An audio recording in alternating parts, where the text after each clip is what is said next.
Can you all hear me? Yes. Oh, good.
Hey, Alex, have you heard from Robin or Dustin at all today?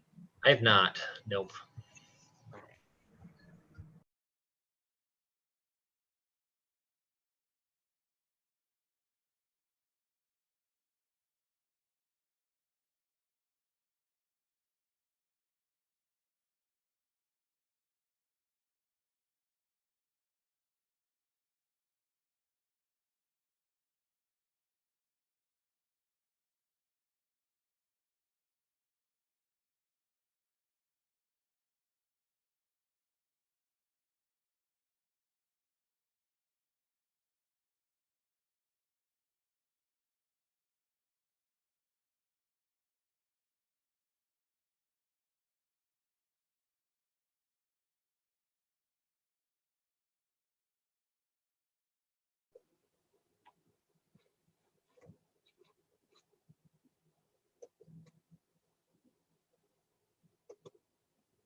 I'll give it just another minute to see if Dustin pops on.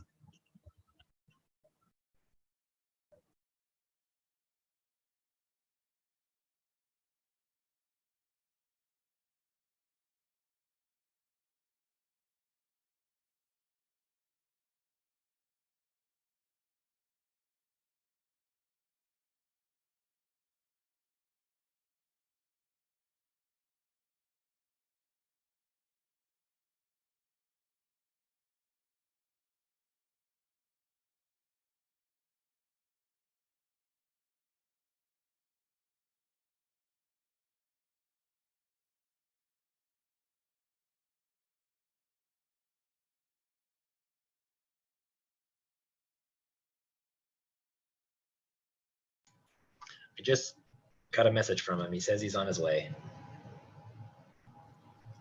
Then we'll go ahead and get started, and then when he comes on, we'll we'll go from there. So it is 7:01 p.m. I'd like to call this meeting of the Midvale City Planning Commission to order.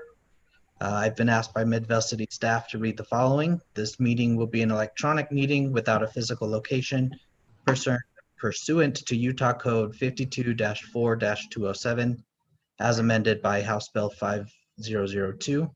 I, Chairman Zach Smallwood of the Midvale City Planning and Zoning Commission, hereby makes the determination that conducting the meeting with an anchor location presents a substantial risk to the health and safety of those who may be present at the anchor location. This determination is based upon the fact that this is unable to ensure compliance with the guidelines and public health protocols mandated by the state's current risk phase. As restrictions limiting public gatherings occur across the state, Midvale City wants to ensure everyone interested in participating in Planning Commission meetings can do so. Public comments are read into the record by city staff during the public hearings portion of the meeting. If you would like to make a public comment, please send an email to Alex Murphy at amurphy@midvale.com. When commenting, please limit your comments to approximately 400 words. That equals about 3 minutes. Include your first and last name. You may also include your city of residence if you'd like. Also include the name of the agenda item so city staff know when you want your public comment to be read into the record. City staff will read into the record the equivalent of 3 minutes. Your input is important to us, so please keep your comments concise. And with that, Kate, could you take a roll call, please? I sure can. Chair Smallwood. Here. Vice Chair Tippett. Here. And Commissioner Costello is excused. Commissioner Anderson. Here. Commissioner Snow. Here. Commissioner Erickson. Here. And Commissioner Benson. Here.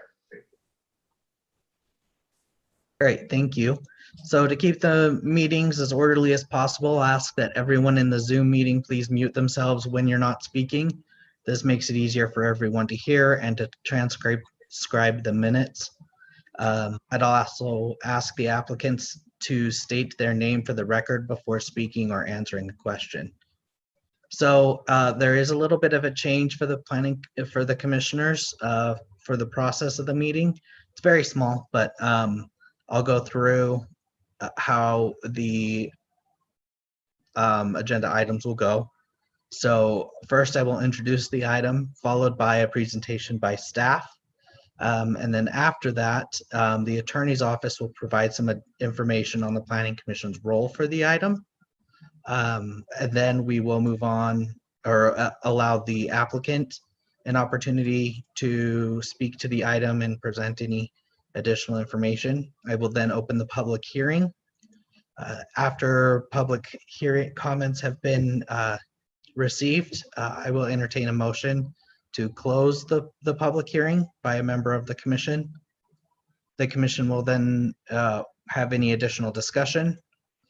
I will then ask for an action on the item. A vote will be taken, and then I will announce the decision after that. So with that, I'll just jump right in. So agenda item number 1 is Adam Langford with Wasatch Development requesting a text amendment to the zoning ordinance to the development standards in Jordan Bluffs sub areas 1 through 3. And Alex will be taking on this one. So take it away. Great, thanks, Chair. Looks like Adam has just joined us, so good to see him here. So this is kind of the follow-up to an expansion of a text amendment that we did for sub-area 4 on Jordan Bluffs just earlier this year.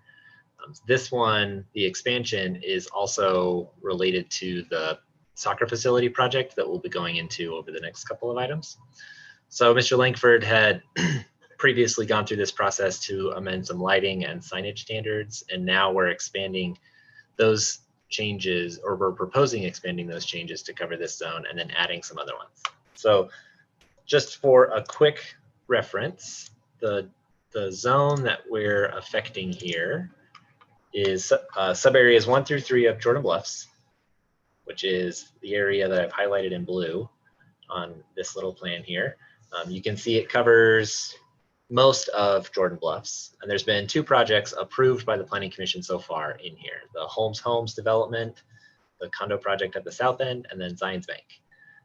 Tonight we'll have our 3rd, that soccer facility on Ivy, and then as far as I know, we don't have anything else coming up in the very near future, but who knows what will happen as time moves forward. So these changes are necessary. Some of these changes are necessary for the soccer facility as it was proposed, and we talked about them really briefly in our workshop meeting previously, but I'll go through all of them again just so everybody can have a refresher and so anybody watching can kind of see what's going on.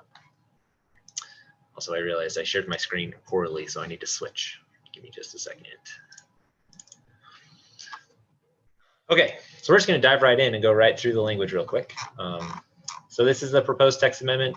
You can see most of the sections aren't changing. We're still leaving the purpose, review, uses, processes, etc. the same. The first changes occur in fencing and screening.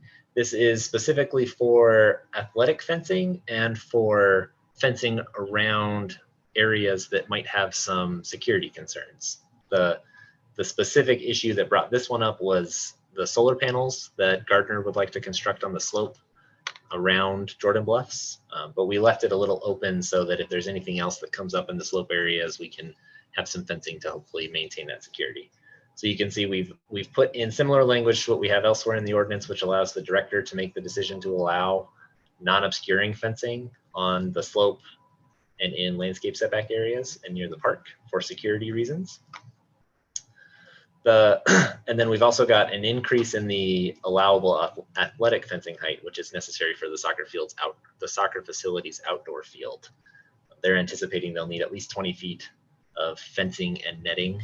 And so we're just proposing to increase the maximum height here from 14 to 20.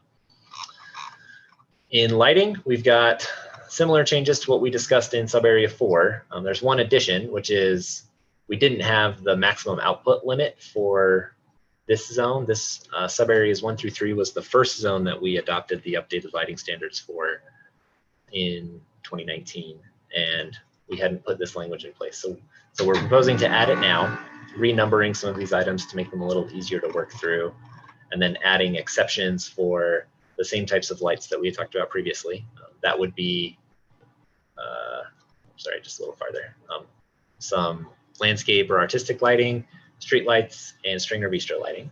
We've also added some language for athletic facilities. This is very similar to what we did in Bingham Junction, and you can see it on Topgolf currently, although we've streamlined it a little bit more, hopefully to make it a little easier to work with even than that one is. So we maintain the shielding requirements, so there's no light trespass, and we have some hours of operation in here that match the noise ordinance hours of operation. So theoretically speaking, if you're going to have noise, you might have lights out on something like this, and if you don't have lights, you're not going to have noise. So that was the reasoning behind tying those 2 times together. These will be added to the photometric plan that we already require for site plan reviews. So we'll review them at the staff level during that time to make sure that they're meeting these requirements. And then the last section is in signage. We've got, in this zone, we actually break signage up into residential and commercial projects. So it looks like a lot of changes, but they're largely the same. We're adding temporary sign language into this zone, which wasn't in there at all previously for residential projects. Commercial projects, there were a little bit of temporary sign language, and we're expanding it to match what we did in sub-area 4, which is larger banners for longer periods of time, and then also signs related to new occupancy, which we previously called grand opening.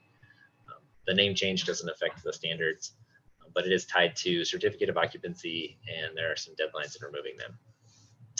One other new sign type here is what we're calling freestanding signs, and this is intended to be a sign type that is used for the whatever flagship developments we have on Jordan Bluffs. So Zions is obviously the largest one we've had so far, probably the largest one that we'll get. I don't anticipate we'll see more 400,000 square foot offices over there. And this freestanding sign gives a little bit more flexibility for a sign that can be located somewhere that's not on the building or on the or adjacent to a street. It is limited to properties that are over 15 acres in size, so it is those larger projects. Not to be located within 300 feet of any other sign, and then not to exceed the height and area requirements in the table, which are 8 feet tall and 128 square feet. So this is what we see as a pretty straightforward text amendment, but I'm happy to answer any questions. And as I mentioned, the applicant, Mr. Langford's here as well, if you want to quiz him about some of his rationale.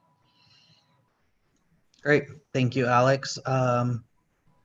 We'll go ahead, and before I jump in with any questions, let's have Garrett speak.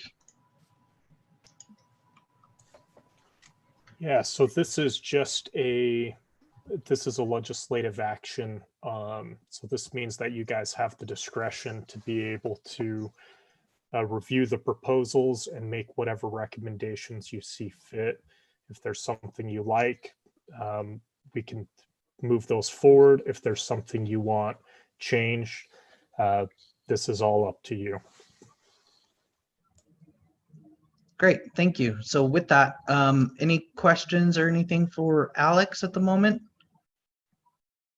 I'm seeing what's ahead. I got one. Is Topgolf, their lights have to be off by 10?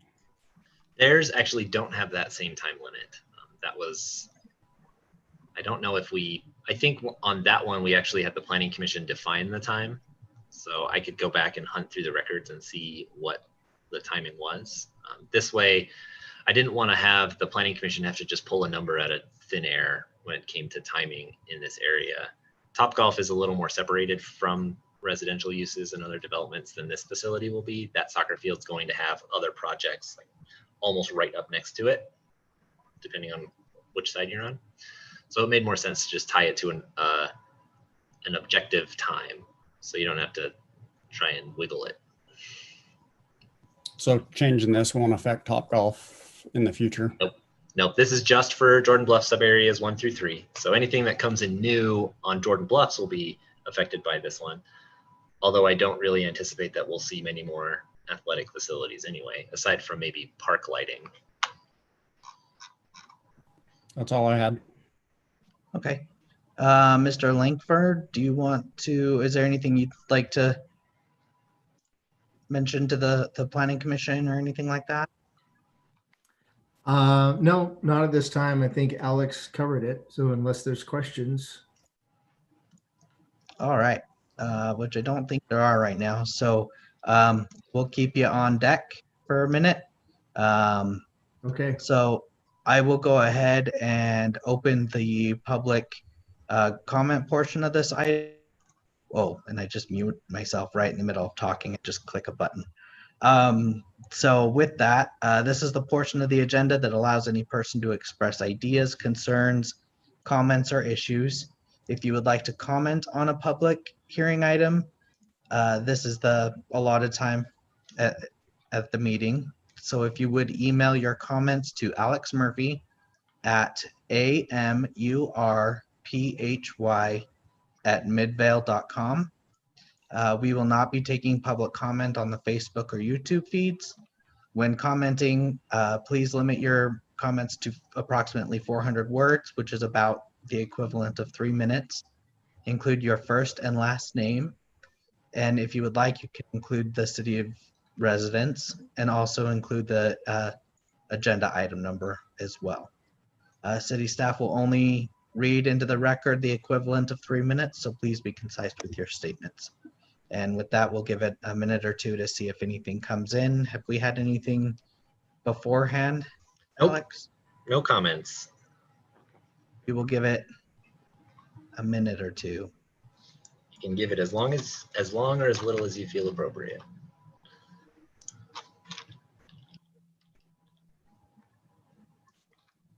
Well, I'll leave that up to my fellow commissioners whenever they feel ready that they want to make a motion to close it out. So.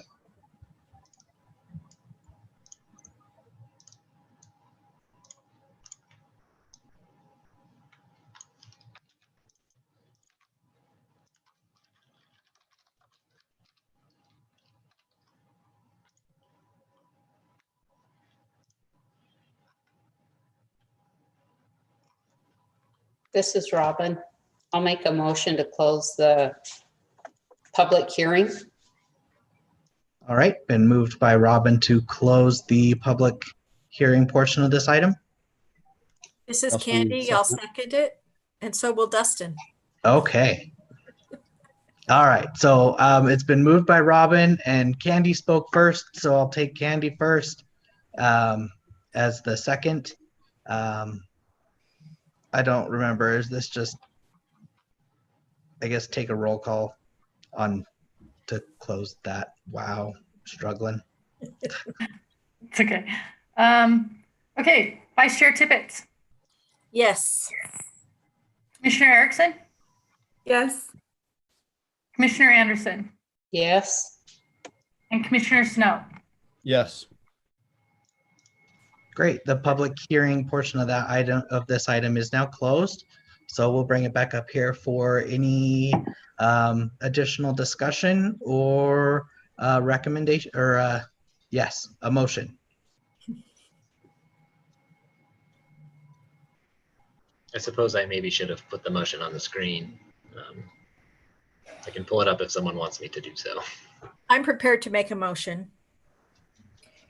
I move that we forward a recommendation to the City Council to adopt the proposed text amendment to the Jordan Bluffs sub-area 1 through 3 zone. Snow, second. All right, it's been moved by Commissioner Tippett and seconded by Commissioner Snow to forward a positive recommendation to the City Council for the proposed text amendment. Kate, if you would take a roll call vote, please. Yes, Commissioner Erickson, Yes. Commissioner Anderson, Yes. Commissioner Snow, Yes. and Vice Chair Tippett. Yes. Great, that passes unanimously. So that will go on to the City Council for final action. So I guess, Mr. Langford, just sit in your seat a little bit longer because we're just going to move right along to agenda item number 2, which is also Adam Langford with Wasatch Development requesting a large-scale master plan review for the Hanson Youth Soccer Facility at approximately 790 West Ivy Drive. And Alex is taking this one on, so by all means, take it away. Okay, 1 second, please. All right, I'll preface this by saying you might recall that this originally came through as RSL. We were calling it the Hanson Youth Soccer Facility just in case it doesn't end up being RSL in the end, but it's still the same project that we talked about previously. This is a large-scale master plan for a commercial recreation facility on Jordan Bluffs. Oh, darn it. Hold on. My presentation broke. Give me a second to fix it.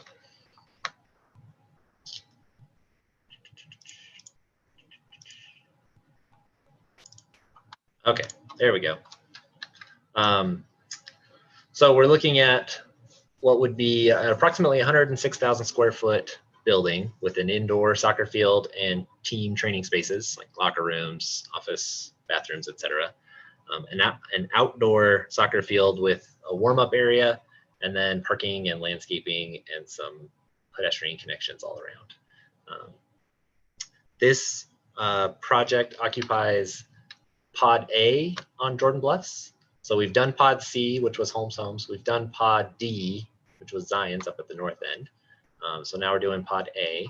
And the Jordan Bluffs zone requires that every pod obtain a large-scale master plan approval before moving through site plan and subdivisions and other reviews. You'll notice the boundary's a little different. That's not a problem. What we're going to say is Pod A is the space that's taken up by this project, and Pod B is the remainder. So whenever Gardner or whomever decides to develop that piece comes in, we'll have them do Pod B as a separate review. Speaking of process, I mentioned we have the large-scale master plan that we're doing tonight. Following this review, a development agreement would be required from City Council, and then we would get through preliminary and final site plan and subdivisions. You'll notice we have preliminary subdivision on the agenda tonight. That's fine. The large-scale master plan is the trigger point for everything else. So once we finish the large-scale master plan, then we can do kind of all of these as concurrently as makes sense. So we'll do the preliminary subdivision a little later, and then ideally the final subdivision will go to council next month. So this report, or my staff report and my presentation, is based on the assumption that the council will approve that text amendment that we just heard. I haven't heard anything that seems to suggest that that won't happen, but I just wanted to make sure that that was clear up front. My analysis in there is based on those updated standards and not solely what's in the ordinance today. But the staff report also includes plans and supporting documents for the request. And I'm going to go through mostly the areas that I want to draw your attention to. Generally speaking, the plan complies with the standards in the zoning ordinance, and the large-scale master plan is intended to provide an overview of the project and doesn't necessarily dive into the nitty-gritty details. We handle those during the site plan review. So we're looking at the large-scale integration of this project with the surrounding area as kind of the primary focus on this project. So here you can see kind of the rough boundary of where that project's going to be located.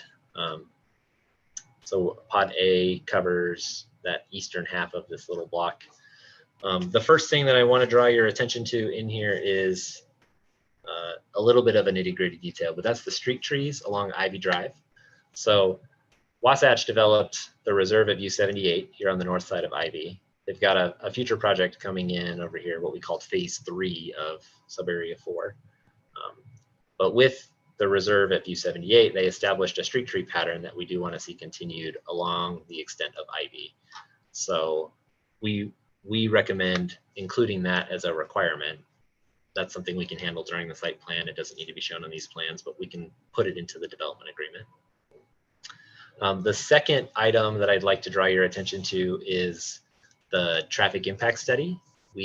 All large-scale master plans are required to provide one, and Gardner has prepared one for the entire Jordan Bluffs area that looks at what improvements need to be made for the project area as a whole. And what we've largely been doing with that study is updating it as we get more information on which projects are coming in. So previously, the original version, it had a kind of a general industrial design, and then when we started transitioning to this mix of commercial and office and residential uses, it was updated, and it'll continue to be updated as we move forward into the future. But we did get another updated version for this project, which looked at the new access points and the new traffic expectations for this project. I mentioned in the staff report that the city engineer hadn't quite been able to provide comments before the report went out last week. He did get me those comments in the intervening time, and he said he doesn't have any issues about or any concerns about this project's impact on traffic patterns. The recommendations that we need to address for the project as a whole have remained the same in the present, future, and future conditions. So there's not really any particular items that are needed to address traffic impacts from this project. So in the staff report, you'll see a couple places where I caveated that. I just wanted to make sure that was clear. Number 3, we've got this really cool, really exciting trail connection running along the east and north sides of the project. And I'm really excited to see this coming together. What we have over here on the west side, northwest side of the project, is an extension of the Jordan Bluffs Park that it primarily runs along the west edge of Jordan Bluffs, right at the top of the slope. But there is this central connection that runs along Ivy and gets all the way over here to the edge of this soccer facility project. And we've got a trail in here that connects to that park and also loops around to connect down to the Homes project at the south end before eventually getting down to the Parkway Trail. One minor issue that we see with this is, as you can see here, it doesn't actually connect anywhere. So we just want to make sure that we get that connection through to Holmes so that we don't end up with a gap on that trail network. That's another thing that we can address in the development agreement and in the site plans. I mentioned when we had our workshop on this project that we were considering approving a parking reduction. That consideration has advanced into staff approval of the parking reduction. So Adam has provided us a parking analysis that shows the number of stalls provided will be more than adequate for the amount of traffic that the business or the property is supposed to see. If we used the actual calculation, it would be somewhere in the neighborhood of 530 stalls that were required, which if you want to visualize that, it'd be 2.5 times the number of stalls that we have in here now. So think about how much space that occupies and how little of it would actually be used. So this reduction makes sense. That parking analysis shows largely that most of the time we'll probably still have quite a few excess stalls in this parking lot. So the 204 that are proposed in there are going to be more than enough to cover the actual need. We had a similar situation with the elevations where there was some design constraints that limited the project's ability to provide the glass or to meet the glass requirements, the basic glass requirements for the area. The ordinance does give staff the ability to reduce those requirements if the design requires it and other standards or other design ideas are brought in to mitigate the impact of large blank walls largely. So as you can see, we've got some good design on the front of that building that compensates for the lack of glass. We really don't want glass windows on locker rooms, nor do we want a lot of glass windows at the end of a soccer field where there will be a lot of soccer balls flying at them. I assume there will be netting and such inside, but we want to minimize the risk to damage by use. So that reduction has also been approved.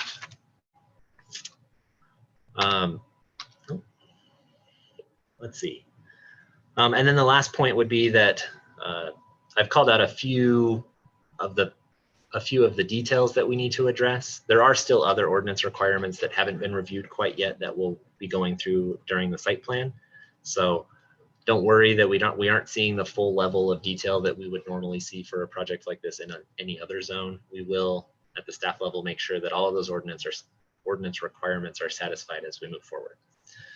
So we've talked a lot about this project, and as we've been working on it with the applicant and his crew, staff feels pretty confident that we feel confident in a positive recommendation on this project. So I've prepared a set of findings and conditions of approval for the Planning Commission to consider. These are largely the same as the ones that we've used in the other areas. So just calling out that the large scale master plan is an overview. We'll still go through the site plan reviews. The development agreement will still be required, and that this satisfies those requirements at this level. As far as conditions of approval are concerned, it's contingent upon approval of the text amendment and completion of a development agreement. We need to include a few things in here to address those issues that I mentioned: street trees. It says crosswalk. That's how it's written in the staff report. It's both the crosswalk and multi-use path. Parking lot and landscape requirements, access responsibilities, etc. And then we'll do site plan reviews and bring it back to the Planning Commission if there's any issues that pop up during the later review processes. So here's that recommendation for you. Back to you, Chair. Okay, awesome. Thank you so much. We'll have Garrett speak to this real quick, just kind of give us an idea of what this item is. So the large scale master plan is very much like other administrative reviews that you do. You're just making sure that everything that's required by the statute is in this master plan and that it meets all the requirements. So this is either if it meets all the requirements, you have the obligation to pass it. If there's problems or conditions, then you can put those as conditions upon approval or table it. Yeah. Okay, awesome. Thank you. Any questions for anyone? Do any of the commissioners have any questions for Alex, Garrett, or the applicant at this point? All right. And Mr. Langford, is there anything you wanted to bring up or bring forward on this item? Yeah, just Alex did a great summary of the project. There was just one little comment I wanted to add. Alex, could you go back to the colored site plan?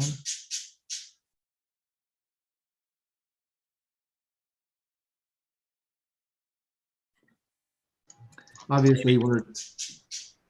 No. There we go.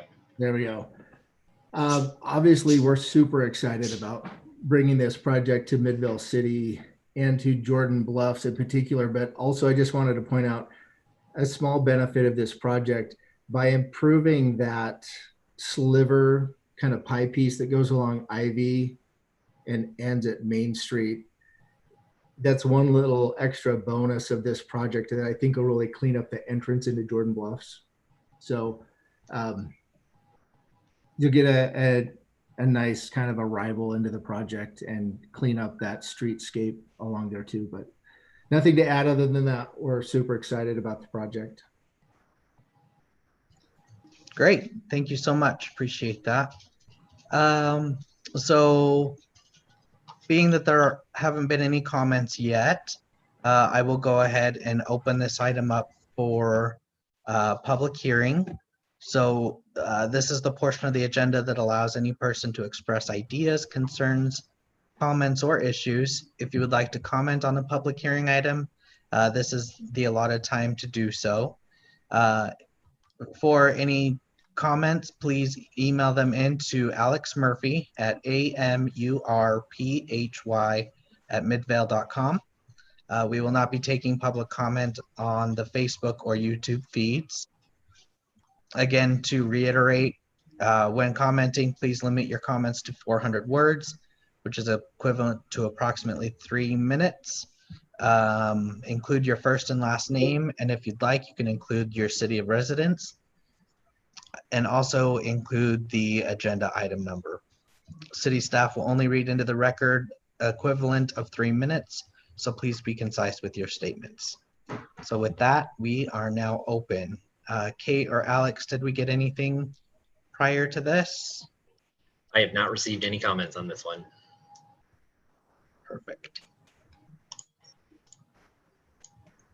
All right, so I'll leave it up to the commissioners on how long we leave this open.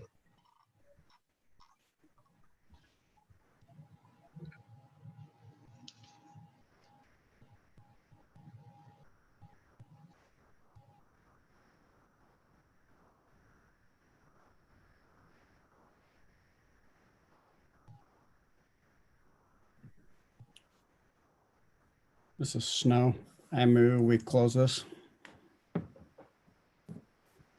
All right, it's been moved to close the public hearing portion of this item. I'll second that. This is And Candy. Candy is seconded. Kate, if you would take a roll call vote on that, please. Certainly can. Excuse me. Commissioner Anderson, Yes. Commissioner Snow, Yes. Vice Chair Tippett, Yes. and Commissioner Erickson. Yes. Great, so the public hearing portion of this item is now closed. So I'll bring this back up for any discussion or a motion. So I will say, discussion wise, I do like this project. I think it's come a long way from our initial discussions and presentations on it. I'm happy with the way it's headed. And I think that the conditions that staff have proposed are fair and adequate. And I have full trust that they'll be able to get everything that we want from that. So Thanks. that's all I really have to add to it.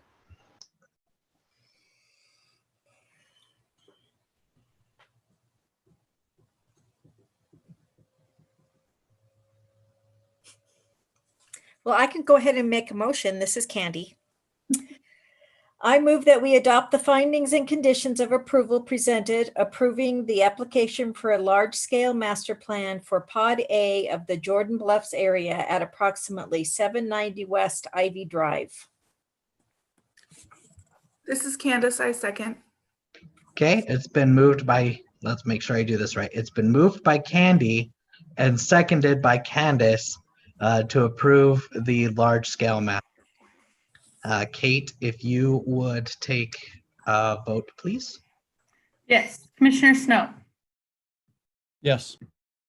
Vice Chair Tippett, Yes. Commissioner Erickson, Yes. and Commissioner Anderson. Yes. Great, that passes unanimously. So continue working with staff, Mr. Langford, and we'll see you in the next agenda item, which is now. I So, think we have two more. yeah, right?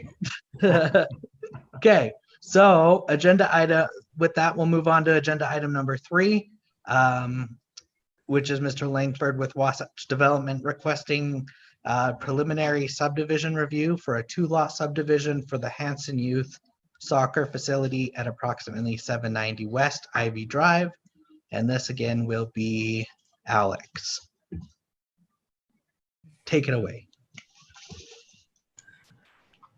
Okay, so as I mentioned in our last item, now that that large-scale master plan has been approved, we can start talking about subdivisions and other reviews.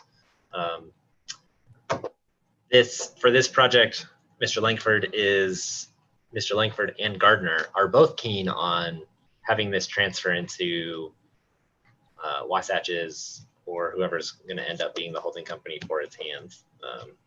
Adam, I'm not sure whose that's going to be now, but anyway, that's unimportant. So this request is for a preliminary plat review for just a subdivision. As you can see, it's a 2-lot, fairly basic. I'll run through real quick the things that we've identified on here. It is considered a minor subdivision because it is only 2 lots with no real infrastructure impacts or anything like that. Minor subdivisions go in front of the Planning Commission once and the City Council once, as opposed to a large subdivision, which goes in front of the council twice. There are no lot standards to worry about in this zone, so there's no issues with width or depth or area that we need to be concerned about. Street tree requirements are satisfied during the site plan reviews, and infrastructure is largely finished. We've got Ivy already installed. There is one minor dedication that needs to happen on the corner of Ivy and Main. It's just to clean up ownership of the intersection, but that's it. There is a floodplain on the plat, even though it barely clips this property. It doesn't really have any impacts on it. So we do have the floodplain called out, and we've asked for the usual notes that we've been using over here in Jordan Bluffs on the plat. But there isn't a whole lot of concerns about this one. The city engineer provided some comments on it after the staff report went out, and they were his usual minor details that need to be corrected, things like addresses and call outs and fixing labels and such, but nothing that really impairs the plat itself. So I've prepared kind of like I mentioned, the usual set of recommended conditions. That includes requiring it go as a final plat to the City Council, completing the application review process for Jordan Bluffs before any development occurs, addressing street trees and public infrastructure as necessary during that process, including that floodplain information, and then providing evidence that we have courtesy notices sent to the local utility companies, and then obtaining duty to serve letters for water and sewer. There's nothing else unusual on this one. Many of those notes are actually on the plat already, so they're only included in my staff report and recommendations so that it's clear if anybody comes back in the future why they're on the plat. But that's about it.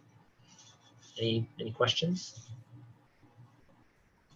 Any questions for Alex? Okay. Garrett, if you'll speak to this one real quick.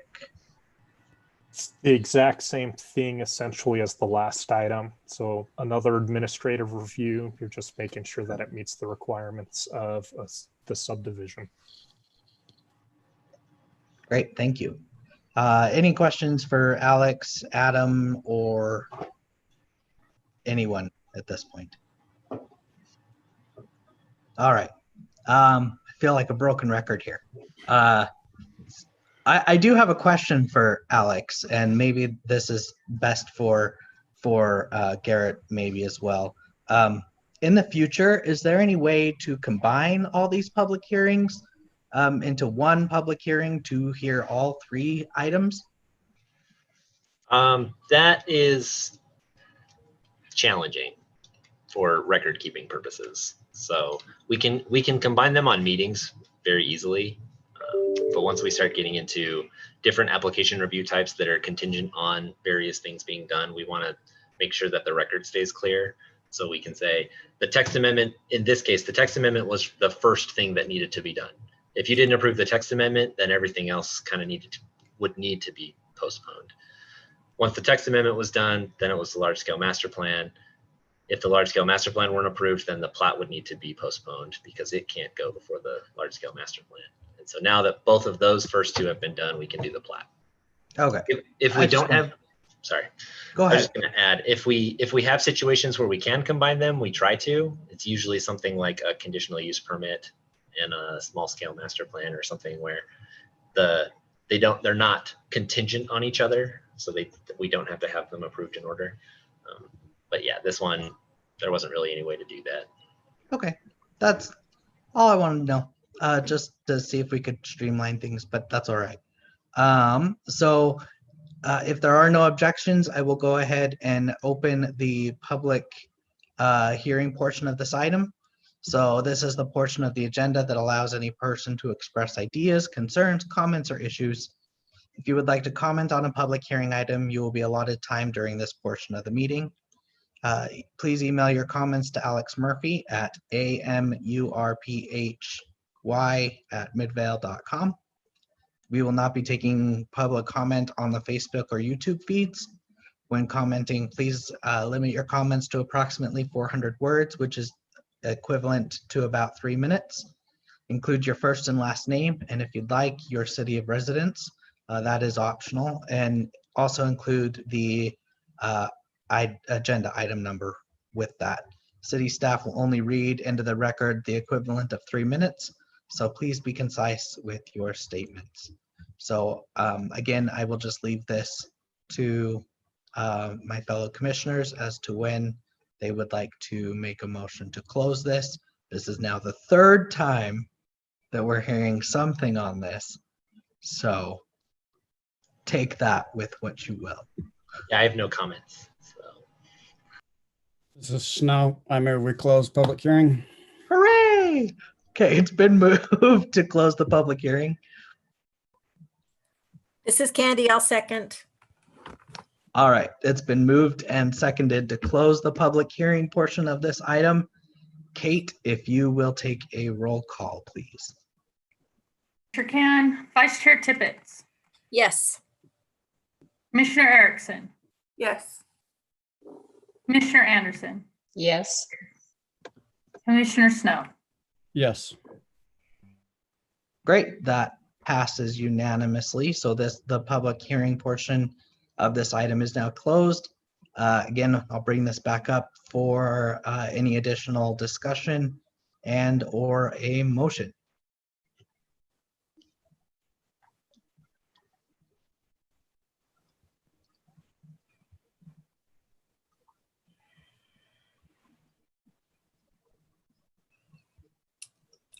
I feel like I keep doing this, but I'll make a motion. I move that we adopt the findings and conditions of approval presented in the staff report, recommending the city council approve the final subdivision plat for the Jordan Bluffs Lot 2, third amended subdivision with conditions. I second it. Okay, it's been moved by Candy and seconded by Robin to forward a recommendation of approval for the preliminary subdivision for the 2-lot subdivision. Wow, I can't speak. Kate, if you will take a roll call, please. Yes. Commissioner Erickson, Yes. Commissioner Anderson, Yes. Commissioner Snow, Yes. and Vice Chair Tippett. Yes. Perfect. That passes unanimously. So you are on a roll, Mr. Langford. So You. all 3 items have been moved on to either approved or on to city council. So Thank you congrats. for your time. Yeah, thank you very much. All right. So with that, we will move to agenda item number 4, which is Midvale City staff requesting a text amendment modifying the residential parking standards for mixed-use projects in the State Street SSC zone. Alex will be presenting on this item. Yes. So you might recall earlier this year, I mentioned that the council had adopted a temporary land use ordinance for the State Street zone. That came about because we had an inquiry about a mixed use development, and in reviewing, or I should say a mixed use development on State Street, in the State Street zone, which you can see outlined here. In reviewing that request, we realized that we had parking standards for everything but the residential component of a mixed use development in that zone. That zone was intended to be developed in a mixed use fashion, so it does have some incentives included that we wanted to keep, but we were a little concerned that no parking standard would be problematic because you could end up with large scale mixed use developments that have potentially as few as almost no parking spaces. So the council agreed that that was problematic and adopted a temporary ordinance implementing a standard that matched the RM12 and RM25 zones, which roughly requires between 1.5 and 2.5 parking spaces per unit. That temporary ordinance is about to expire. It'll expire next month. And so we've had a lot going on this summer, so I didn't want to overload the Planning Commission by jumping into it too quickly, but we've kind of run out of time, and we want to make sure that we have a standard in place just in case somebody decides to move forward with a mixed use development on State Street.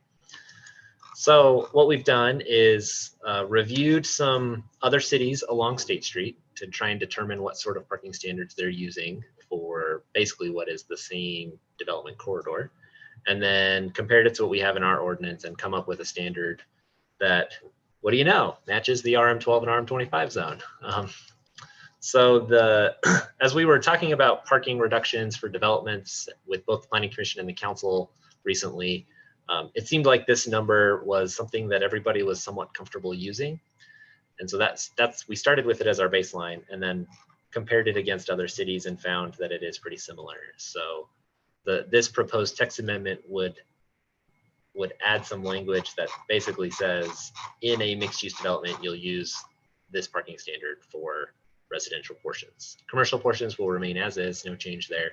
There is some clarifying language in there so that it's obvious when we have a mixed use development, we'll have basically a hybrid calculation that is based on both commercial and residential components, but it will use that standard that we've been comfortable with using for a long time.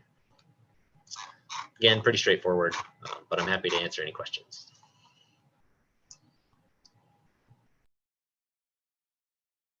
Sorry, I got distracted in parking tables.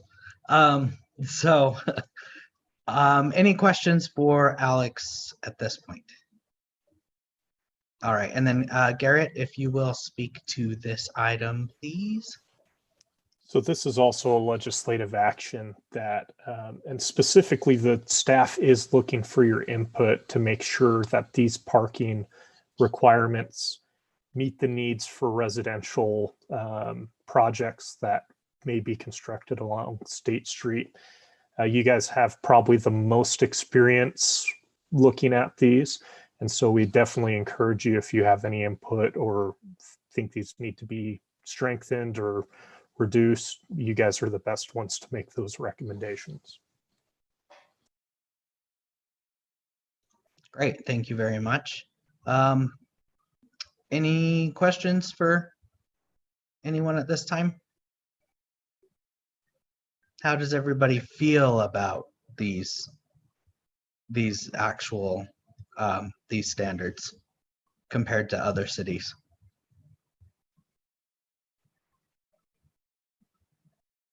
Have we had any feedback on the temporary?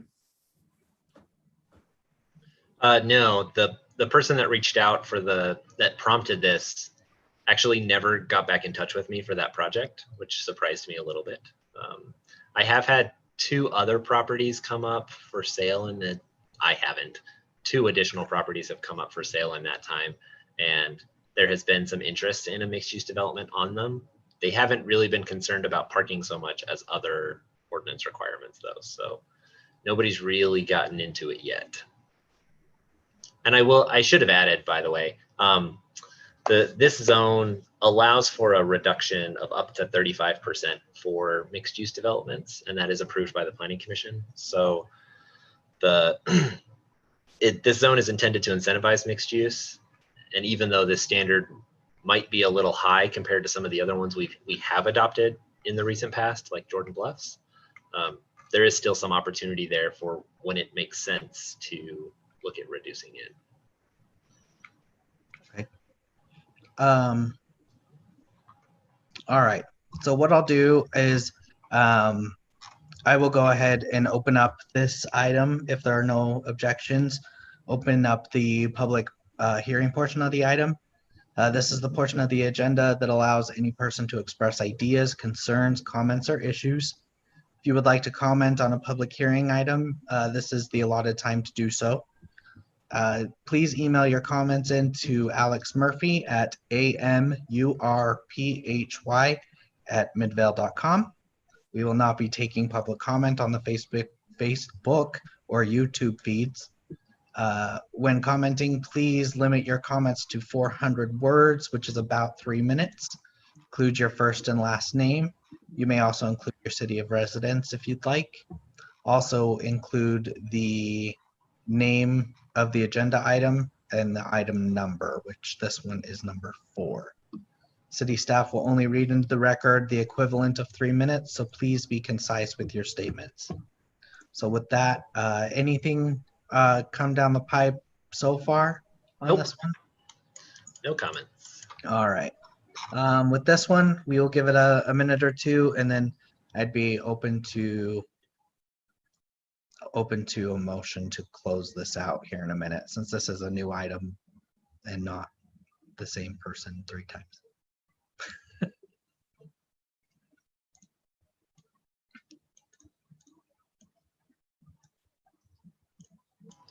This is getting into the weeds, so I'm not surprised we haven't heard anything on it.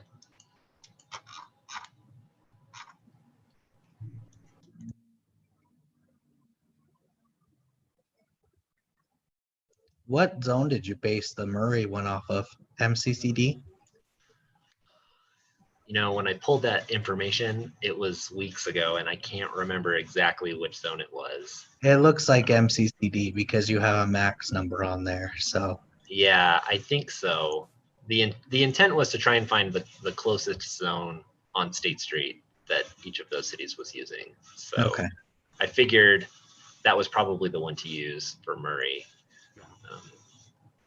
But your zoning ordinance over there in Murray is not that easy to navigate. Yours isn't easy to navigate.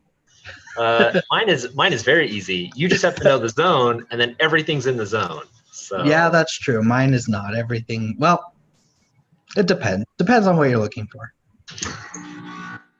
Zach, are you seeing anything in Murray that would concern you? I see lots of things in Murray that concern me. Changing this, basing it off of. No, Murray is kind of along the same lines. We've gotten a lot of we've heard a lot of talk from property owners that might want to be looking at mixed use projects along State Street. There are lots of properties popping up all over state that are doing it. And we're taking a different kind of approach. We don't really have a mixed use zone except for that MCCD zone, which is Murray's downtown core zone. But everything else along State Street, like where Fashion Place is, all the way up to where IMC is pretty much just regular commercial. We don't allow any residential there at all right now. But more to come on that, I guess. So, but parking wise, I don't see a very big issue there. Only there's a planned BRT. I don't know if you guys are familiar with what BRT stands for. It's called Bus Rapid Transit. So it is high frequency. It's like light rail, but on a bus that's proposed to go up and down State Street, the whole corridor. So that's part of some of the anticipation, I think, and how we are looking at parking and stuff in that area. So That BRT route, is that separate from the one that's going out to Slick in Taylorsville? That is separate. Yeah, that's the Mid Valley BRT, Yeah. which will go from IMC to Slick to downtown West Valley. Well, I think, isn't it? I thought it was Murray Central Station to Slick. Yeah, IMC pretty much. That's Murray Central. Well, whatever. I don't know Murray that well. I live next door and I work next door, but I don't really know it. All right. Okay, well, now that I've talked everyone's ear off, has any comments come through? Nope. All right. Alex, how does this compare to the one up on by Hillcrest, that mixed use that's going in right now? This is a slightly higher standard than that one. This is actually the highest standard that we have in the whole city. But after the last reduction attempt failed, it seemed like there wasn't really an appetite for anything less. So. All right. So if you want to talk about concerns, I would say high parking requirements is the biggest concern from a theoretical standpoint, but from a practical standpoint, that doesn't really seem to be the case. does anybody want to make a motion to close the public hearing? This is Candy, and I would love to make a motion to close the public hearing. Thank you. Snow, second. All right, it's been moved and seconded to close the public hearing portion of this item. Kate, if you would take a roll call vote, please. I would also love to do that. Let's see, Commissioner Erickson, Yes. Commissioner Anderson, Yes. Commissioner Snow, Yes. and Vice Chair Tippett. Yes. Perfect. So the public hearing portion of this item, not that one, but this one, is now closed. So we'll bring him back up here for any additional discussion or a motion. I feel like Dustin and I have kind of talked about it. Anybody else have any opinions either way? I just wanted to mention, I think it was kind of cleared up in the side discussion during public comment. But that 1.75 as a minimum, or 1.75 versus 1.5 in some of our neighboring areas. It just sticks out, that's all, but I can understand why Alex is saying that it's been a point of contention theoretically. So I can understand why that might be there. But that was my only thought process as I looked at the chart. So I didn't clarify how I got to that number because I said 1.5 earlier, but our ordinance has a standard per bedroom plus a guest parking requirement. So my chart is showing that those two added together. Other cities might have the same thing, but it's hard enough to navigate our ordinance. Trying to navigate other people's is even worse. So I put that information together the best I could find, and it doesn't seem like most other places separate it out like that, like we do at least. So right, 1.5 might be worth pursuing if you feel like recommending that to the council. I think there was a reason you arrived at 1.75. And I can just support that. 1.5 plus a quarter. That's what it is. Yeah. All right. Okay, so any other comments, motions, things? Motions. I think it's someone else's turn. This is Robin. I move that we forward the recommendations to the city council to adopt the proposed text amendment to the State Street zone. Awesome. I'll second that. Great. It's been moved by Robin and seconded by Candy to forward a positive recommendation to the city council regarding the proposed parking standard.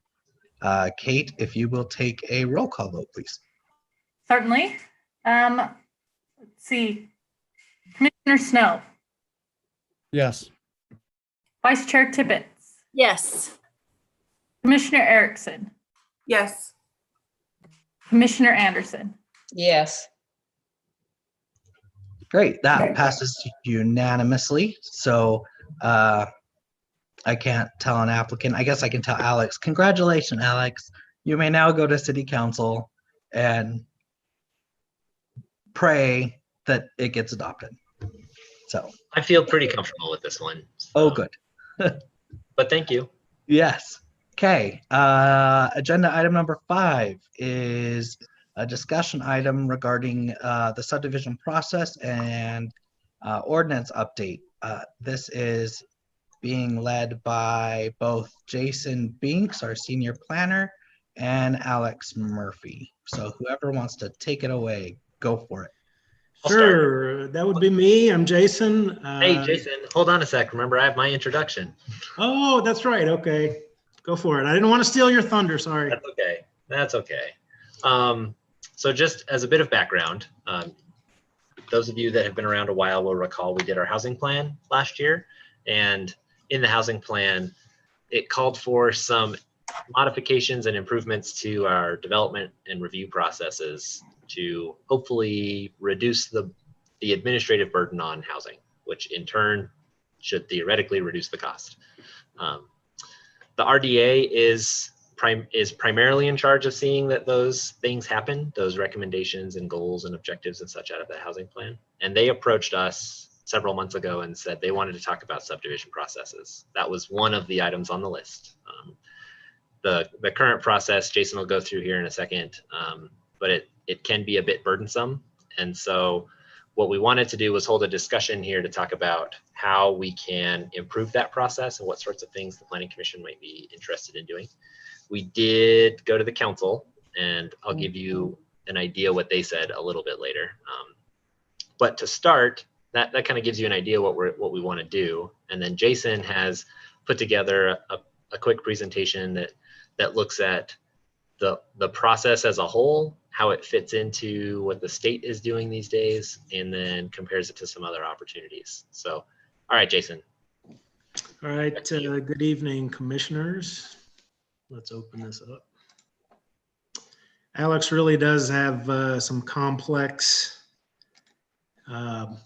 applications, doesn't he, that have like a cascading effect. So he comes back and back and back to the Planning Commission with some of these things. Okay, can you see that screen?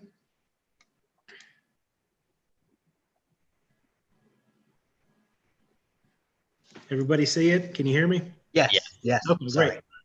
Okay, so the City Council adopted a moratorium on master plan developments in single-family residential developments or single-family zones. And so we got to work on trying to provide them some options, to offer them some options.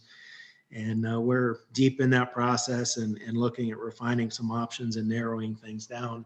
But when we started, we thought, well, let's go ahead and start from the source, see what state code says, see what our code says, and then kind of move from there. So from big picture to little picture.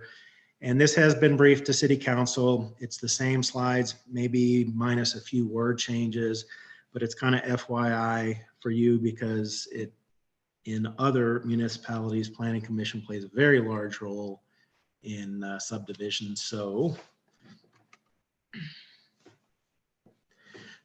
we kind of started with these statements. This is kind of where I got my guidance for this, and it's a quick brief. It's 11 or 12 slides, maybe 15 minutes.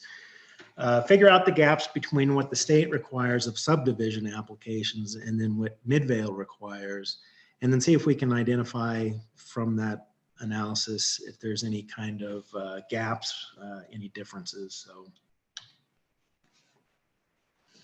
So let's start with authority. It's always good to start with authority. Subdivisions at the state is addressed in Title 10, Chapter 9, called the LUDMA, or the Land Use Development Management Act. And it's within this statute where most of the planning departments get their authority and their marching orders. Part 6 specifically is the subdivisions. And then in our code, Midvale, it's Title 16, Chapter 4 for any subdivision application. So these are almost verbatim from state code, and the paragraphs or the section numbers are at the end of each statement. And it's just important to follow the lines of authority so that you can then start identifying gaps. So 601 directs the legislative body of a city to enact ordinances, and that's what Midvale has done with Title 16. State code says that if a legislative body fails then to enact an ordinance, that state code prevails. So no ordinance, state code rules. You see this often in very lowly populated areas, county, rural. They'll just default to the state because the state's already provided guidance at a minimum, and you'll find that some very rural counties will follow state. Bullet number 3 there. If a subdivision meets code, then the land use authority shall approve it. So think of it as a conditional use. If it meets code, then unless there's something very glaring or a public outcry, then it's a matter of course that you have to approve that application. There's a sub-bullet there. It says the state does not require a public hearing or public comment. So again, the state's thinking that if this is just a matter of due process and you have to approve it if it meets code, then it doesn't require that municipality or that rural area to even have public hearing or public comment. Bullet number 4, each municipality will designate a land use authority that approves subdivision plats. Sub-bullet under that, the state does not require a legislative body to be the land use authority. And you'll see that many municipalities around the state and especially the county make their planning commission the land use authority, and the city council has no other input. And then the last one there, again, thinking of rural counties, I think the state came up with not requiring a plat for 10 or fewer lots if the city establishes a process for administrative land use decisions. And often when you're talking about agricultural land, very large parcels, it's pretty easy, streamlined, and not very complex. Not a lot of utilities or anything like that. So, all right, so let's look at Midvale code then. We saw what the state requires.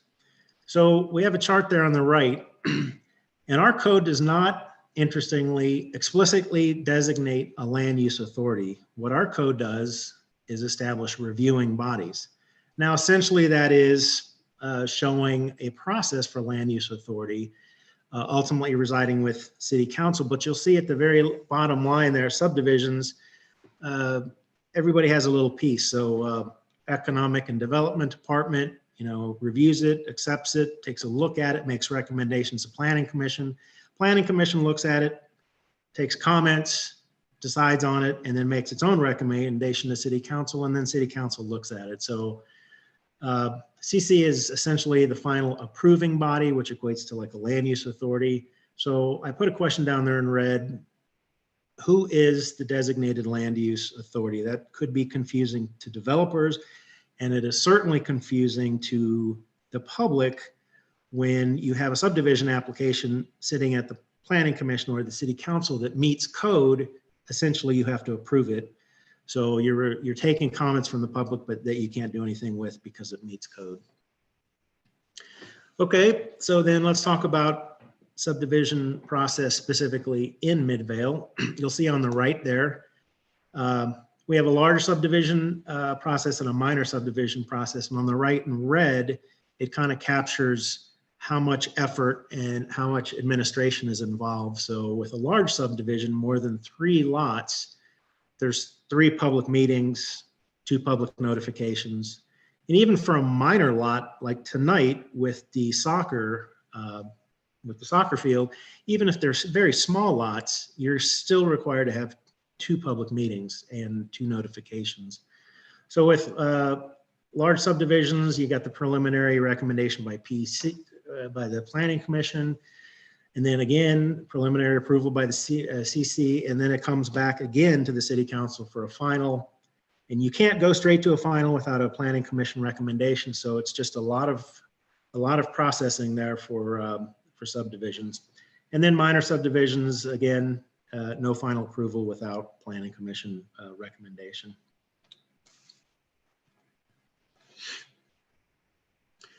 All right, then, so for both large and minor subdivisions, CC can permit different departures from code, and I've listed those there. So small bonuses, density reduction, things like that. So again, because the city council can override anything that planning commission says or recommends, they are essentially the land use authority, even though Midvale code doesn't specifically say that.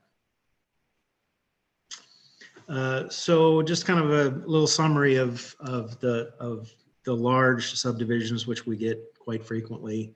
It's a full notification process, so it goes out twice to the residents. The residents come in and comment, but if it meet code, it goes through.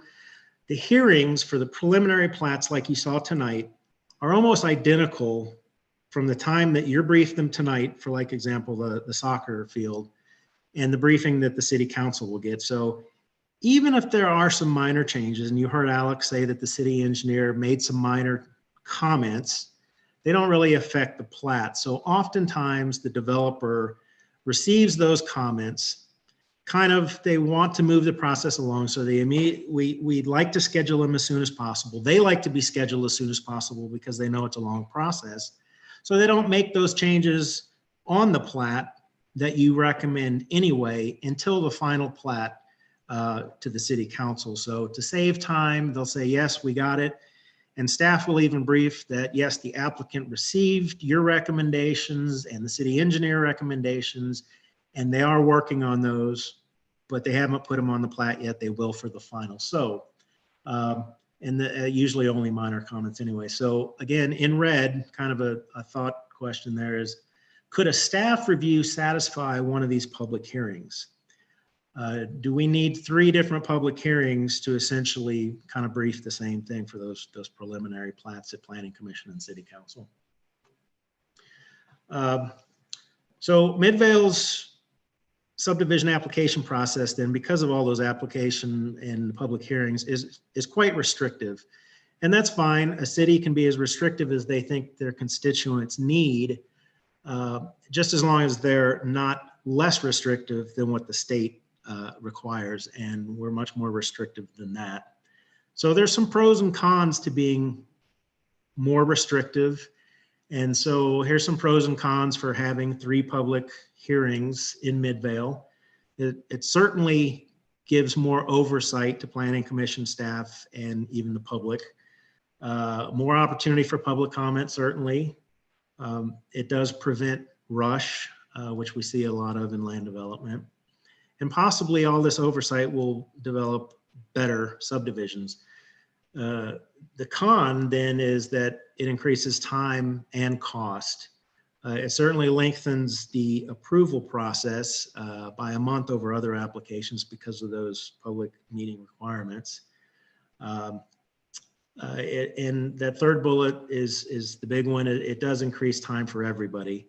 So for the developer, certainly the city staff, and then the land use authority. So that's both you and the city council having to see it so many times.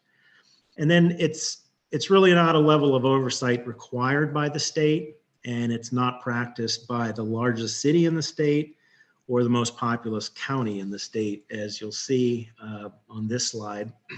So what I did is on the left is the city and on the right is the county, and I used these just because they're the largest. They have the most complex and complicated and most populous land use projects. So let's see what the most complex planning departments and land use authorities have to deal with. At the very top of both sides then is straight out of their code, and I did quote them. So the city says that their planning commission shall hear and decide applications for subdivision approvals pursuant to Utah code.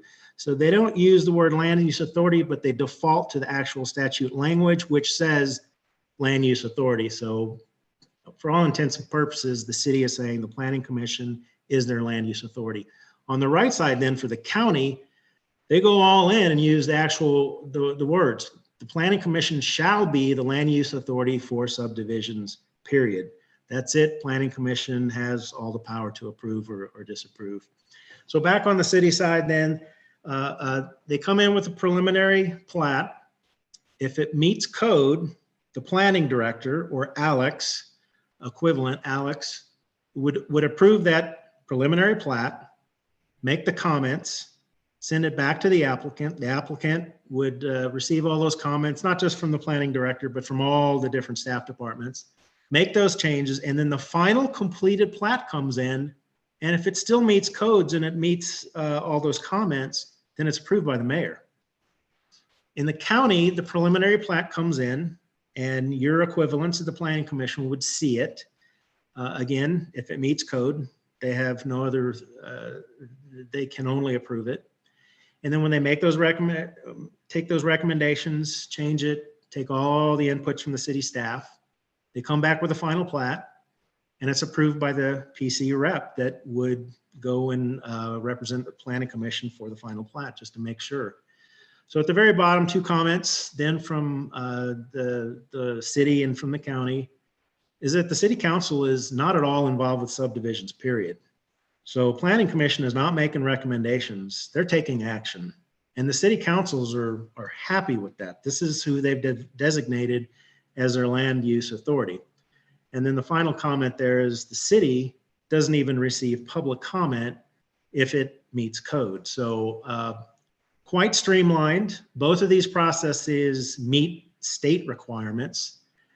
For whatever reason, their ordinances and their legislative process feels like the city council doesn't need to weigh in on subdivisions, doesn't feel like they need to run a lot of interference with the public if they're upset. That's all on their planning commission to approve and disapprove these. So where's this all driving us? It eventually drives us to possibly some options that we provide to our own city council.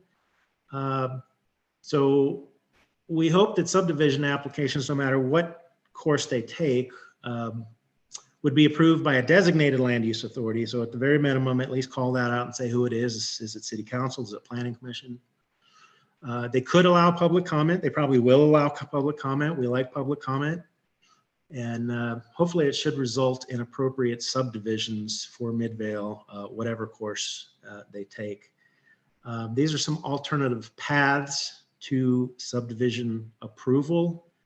Alex has often liked to jump in here and kind of sum this up with in conclusion, but they're right here, these 5 ideas, and we're looking to have your input rather than lead you down any one of these 5. If you can think of these, if you have comments on these, we'd love to hear it because we're going to go back to the city council with this. So Alex, I think we open it up for discussion now. Yes, like Jason mentioned, where our goal is to come up with a process that serves everybody involved better. Because right now we've got staff dedicating a lot of administrative time to these sorts of things without a lot of impact on the outcome. We've got developers waiting a really long time to get through the process without a lot of impact on the outcome. We've got the planning commission involved in public meetings. We've got the council involved in public meetings. We've got the public involved in public meetings. And these subdivision processes are all administrative. So we don't really have a lot of flexibility in them. And in our minds, at least, it makes sense to put in as much public input as we feel like would benefit the process.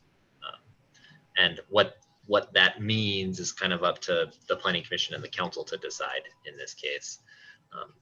And the idea here would be, we want to talk about options, and we can kind of run through it, what a few of these would look like on a general level. And then Jason and I will go back and we'll draft some new ordinance language for the planning commission and the council to consider later this year. The original schedule had us doing it in November and December. I'm not entirely certain that that will work, but we'll see what we can do. This is where I'll tell you what the council said, just to give you an idea. And just so you know, the only reason we went to the council first was because of timing, not because we wanted to try and cut the planning commission out or anything. We wanted to make sure to have these discussions as close together as possible. And when we scheduled it, we didn't have a second meeting in October, and we didn't want to push it to November. But the council seemed to be, there were 2 opinions that we heard at the council meeting. The first was that there isn't a purpose or a reason for them to see things that they can't impact, which would seem to be indicating that maybe they don't care to see subdivision processes or subdivision applications. The other side was, if for nothing else, having the subdivisions go to the council means that people at least can feel like they had an opportunity to participate, whether or not they had an impact on the outcome. So that's basically like item number 3 as the first one, or something even less than item number 3, and item number 1. So right now, you know, we've got planning commission, council, or planning commission, council. We're open to suggestions and process improvements, and I'd love to hear what sort of thoughts you have. So as somebody that processes subdivisions myself, did you guys look at other cities besides Salt Lake City and Salt Lake County? Okay, I'm saying in head nod, so yes. So I'll just give a brief background on what Murray does, for example. Murray is, their planning commission is the land use authority. And we actually recently made a change where originally it had to go to the mayor for approval, but that has been changed, and now the mayor only receives the plat if there's a road dedication. So both preliminary and final subdivisions are only reviewed by the planning commission. City council does not look at them at all. I can say from my experience that it's worked out really well. It keeps politics out of land development.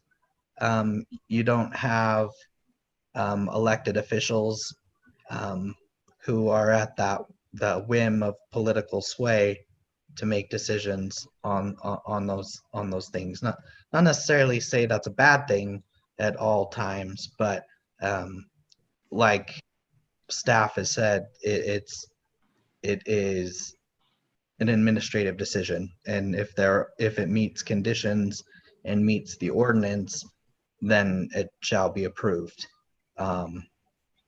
I will say we do take public comment. I don't see a reason why that shouldn't be continued. I think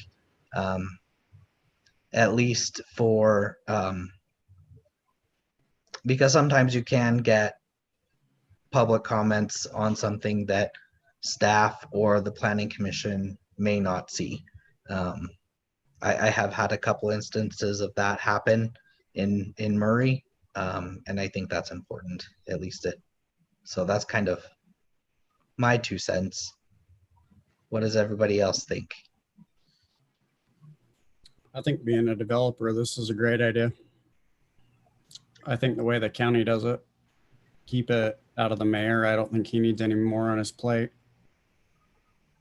The council pointed out when we presented this to them that our mayor doesn't have the authority to do it the way that Salt Lake City does anyway. So take that with a grain of salt, at least.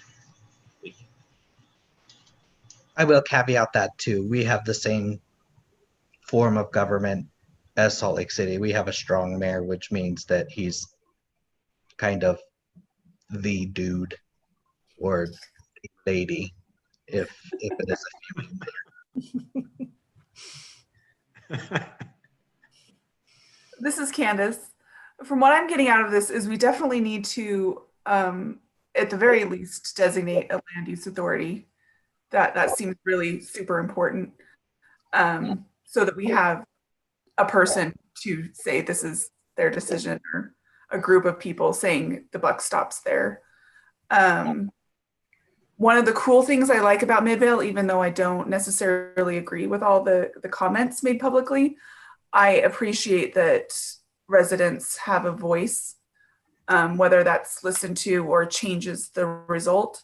That doesn't necessarily always pan out, but I feel like that's a bonus of being in a city the size of Midvale. And that's something to kind of respect and maybe own as something cool about Midvale. Even though it may be not as convenient as we would all like. but I think streamlining, I mean, I like the options here. I like that staff might have a little bit more of a role to streamline things. And if city council feels that they need to be all up in comments, because I know there have been some things in the last 6 months that have happened. If they feel like they need to be listening, I understand that. But we also are broadcasting and have our planning commission meetings publicly as well. So I would hate to see public comment go away, but I do appreciate that the streamlining, because this can be very confusing for both developers and residents. So I guess that's my 2 cents, kind of meandering as usual, but there you go. So one of the mine, I think public comment is a huge positive. Whether I'll want to hear it or not, being a developer, it needs to be said. So I do believe that needs to stick. There was a pretty interesting split from the comments on city council regarding public comments. Call them 2 camps, if you will.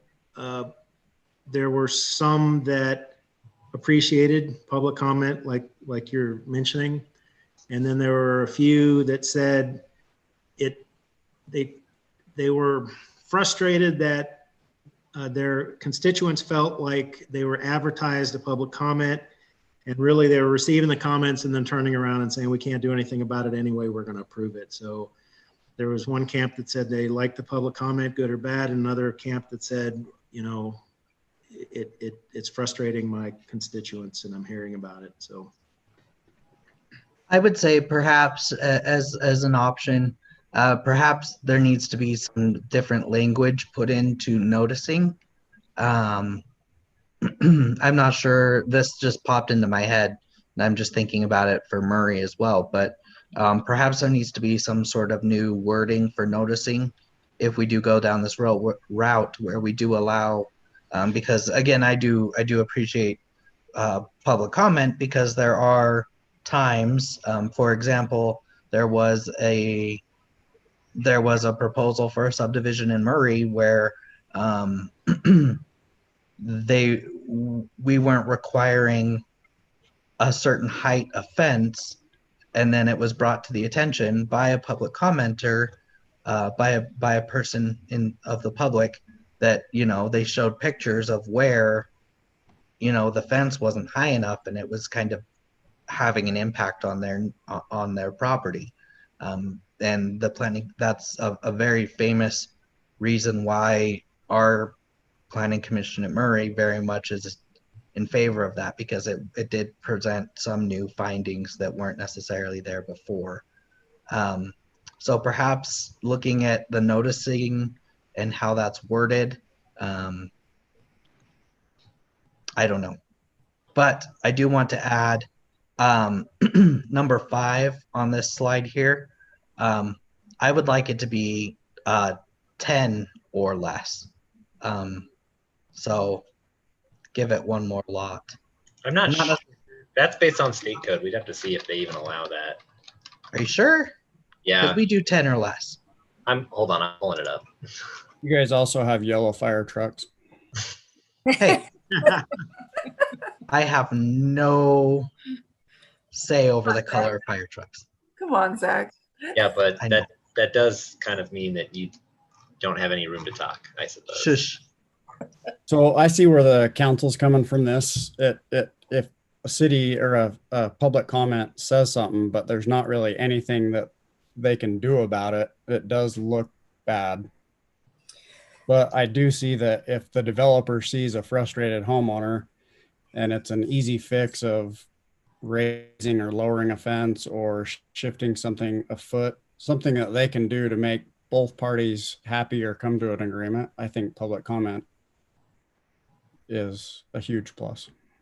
So let me ask this question.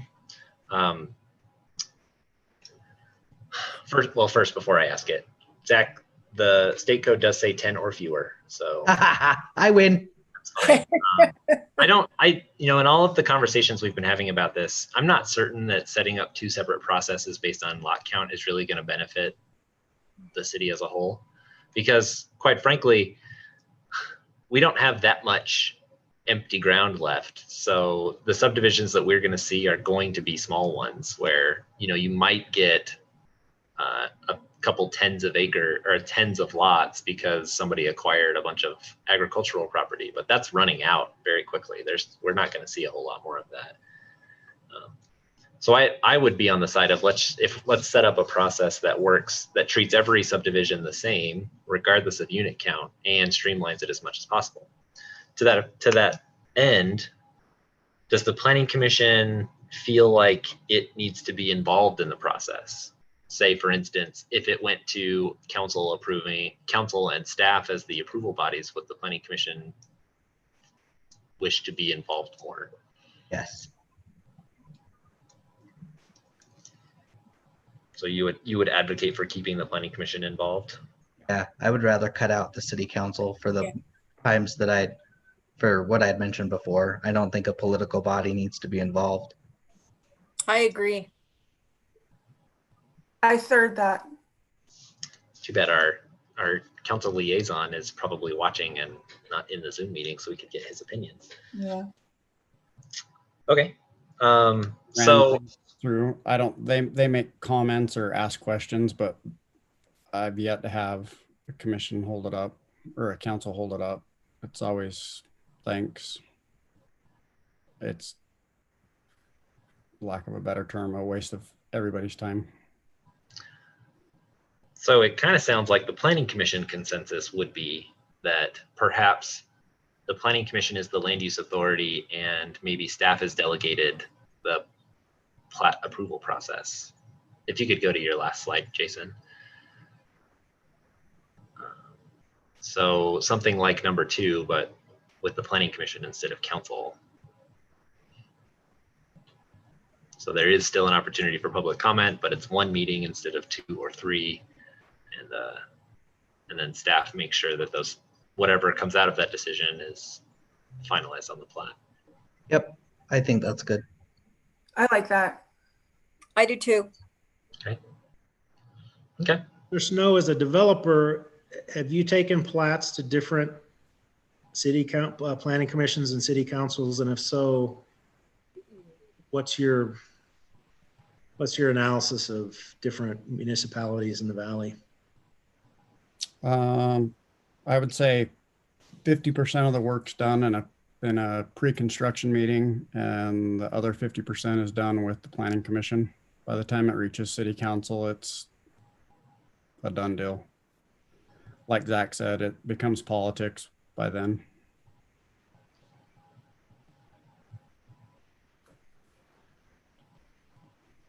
You pretty much know what you're going to get by the time you've had a Planning Commission meeting. Or what I come from Vegas, so think of it as another Mountain West sister city of similar size. And yeah, real close. About 500,000 each.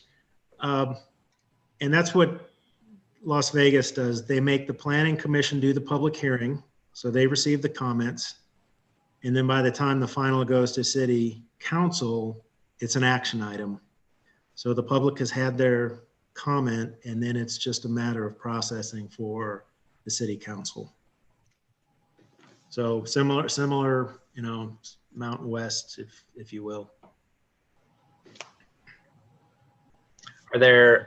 So process questions aside, are there other subdivision related topics that could be improved in our ordinance?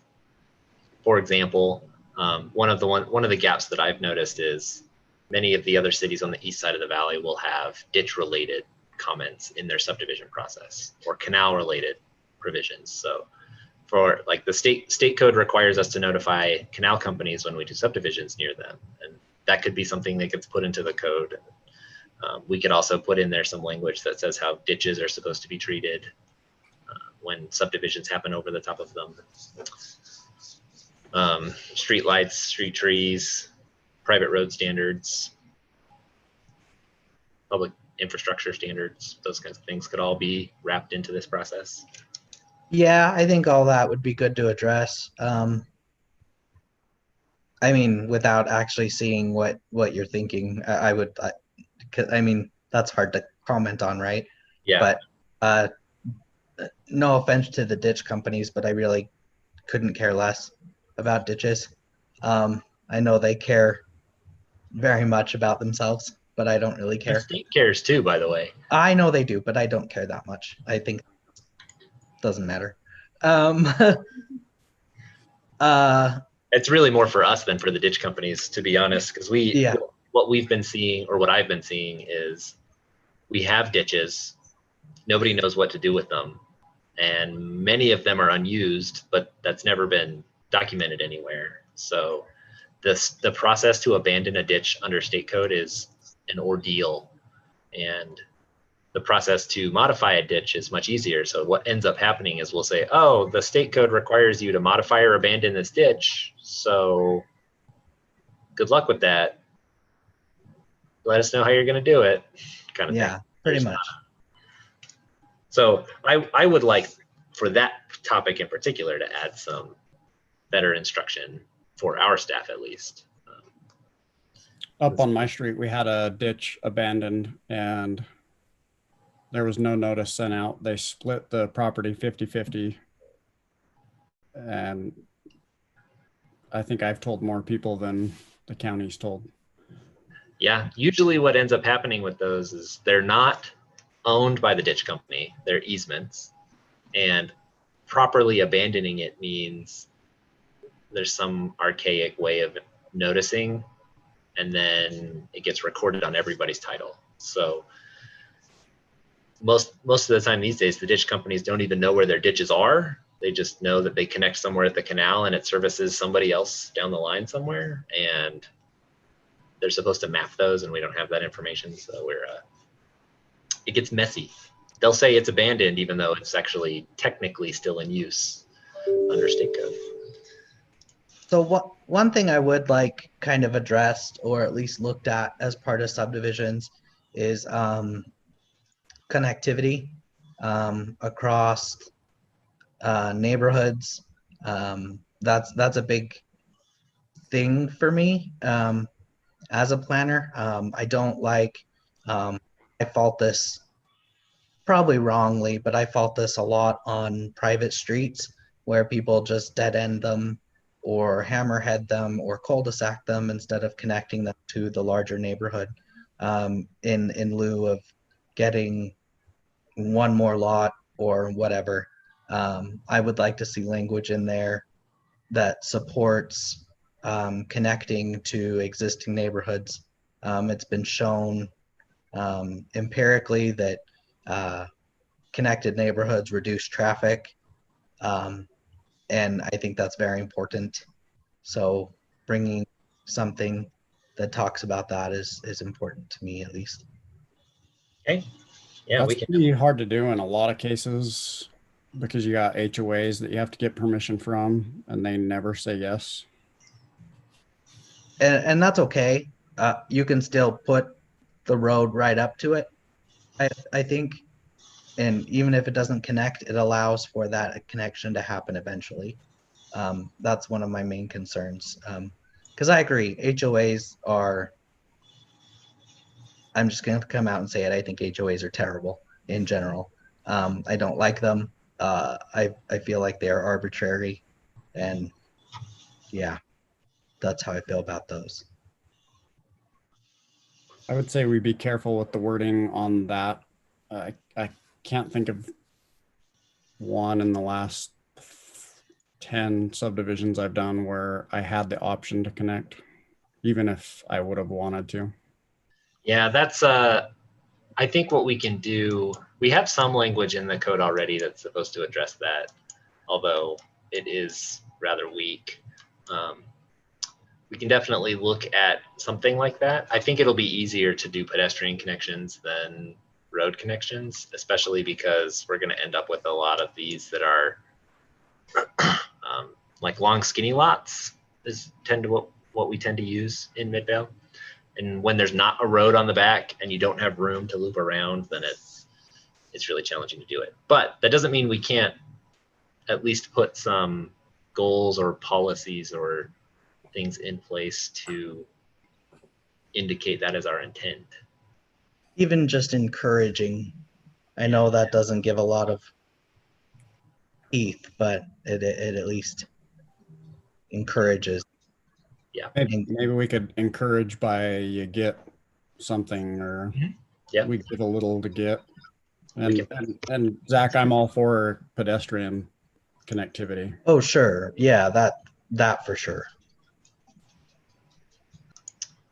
Okay. All right. We have spent almost as much time on this topic as we have on everything else tonight. and I'm glad to do so. Does anybody else have any other thoughts they want to add? I want to add that Robin's camera looks really cool tonight. It looks like she she's looks very, spooky. she looks noir, looks like some I know. Italian black and white film. I like I this. feel like that a little bit. It's October. It is October. Wave your It's hand a out like little this, dark. like Candy does, and turn on your light. Yeah. Yeah. Nope. Hey, Okay. All right. Okay. Well, So that's if we're everything we had on that topic. So all right, then I will move us along to the review Yay. of two things left. We're almost done. Okay, so agenda item number 6 is the review of the September 9th, 2020 minutes. Has everyone had a chance to review those? Yes, they're perfect. Thank you. Any comments, suggestions, Andy? motions? Don't say it. I do not have any comments, but Okay. other than I really want to praise Kate in having our minutes caught up. I am so thankful for that. Thank you, Kate. Yep. No, you're welcome. We'll see. Great I'm job. going to go out of town, so we may get behind briefly, but I tried to stay as caught up as we went along as I could. So You're awesome. Thank you. thank you. what you don't see is I usually have those draft minutes within like a day or two of the meeting, which is just phenomenal. So That is phenomenal. I'm Yep. loving Great it. job. In fact, not just Kate, but Jason and Jana and all the rest of our staff are doing great right now, especially given the awkward moments that we're having to deal with the pandemic. And Yeah. What else are they going to do? They're all just home. No, we're in the office. Why am I not in the office? I couldn't tell you that, but Okay. Because we're going backwards. How? Yeah. No kidding. We're going backwards. anyway, I'm not talking about minutes now, so we'll move on. Okay, The All minutes right. look great. I'd like to approve the minutes. is that a motion? Yes. Okay. I saw Okay. that motion. Second. See? Oh, wait. Okay. So Robin made a motion to approve the minutes. Candace seconded. Kate, if you will take a roll call vote, please. I sure can. Vice Chair Tippett, Yes. Commissioner Erickson, Yes. Commissioner Anderson, Yes. and Commissioner Snow. Yes. Perfect. Those have been approved. And we will just go right along to any staff updates. Take it away.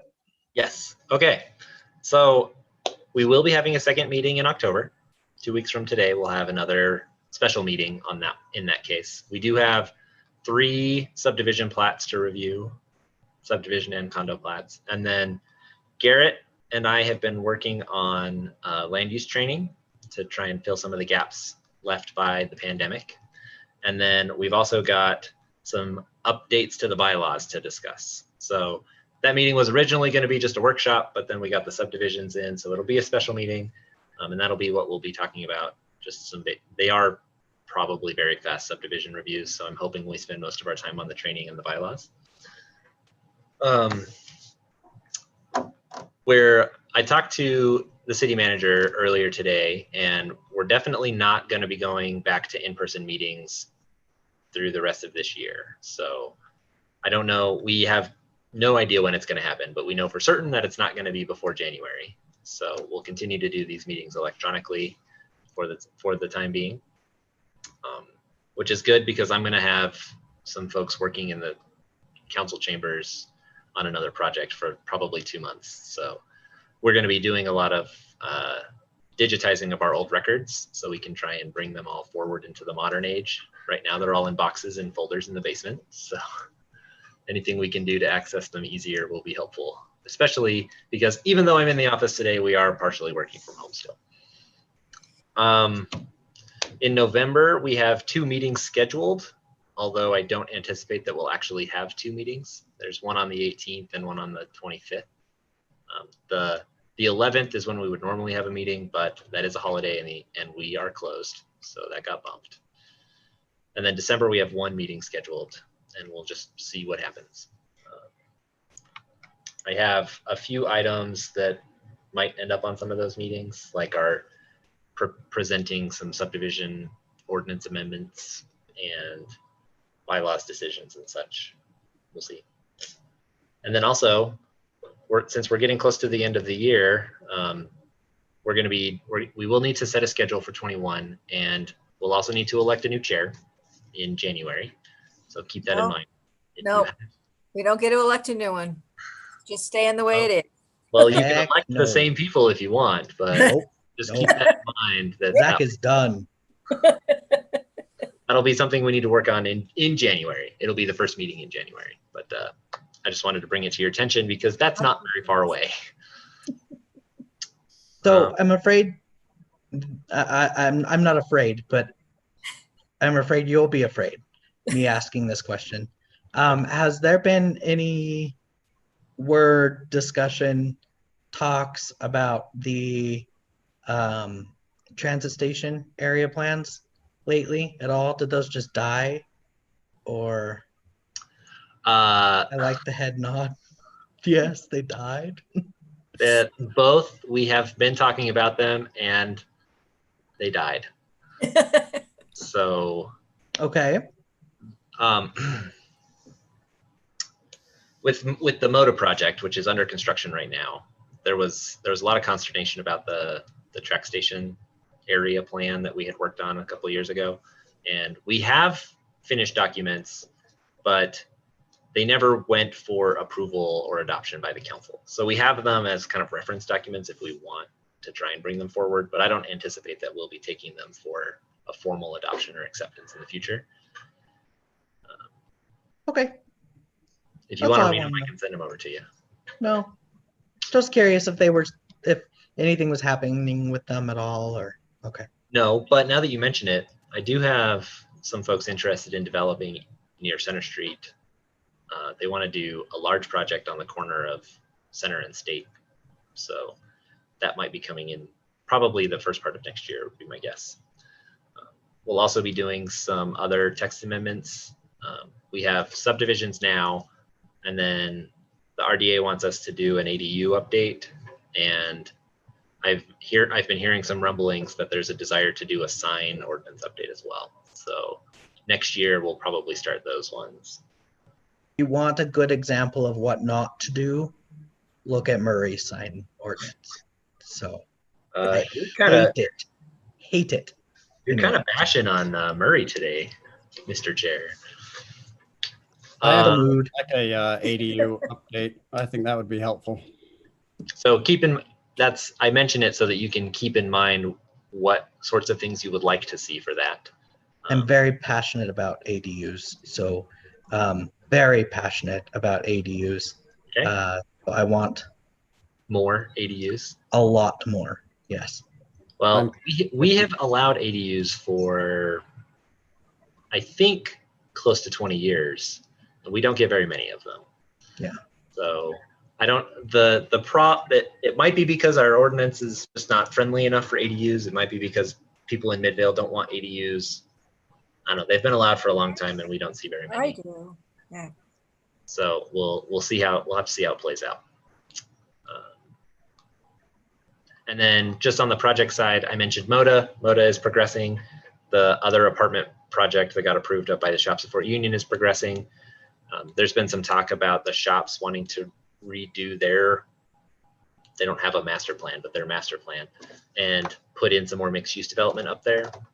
I don't know what sort of time frame that's on, but it's been under discussion. And Zion's, if you haven't driven by lately, is moving dirt a lot.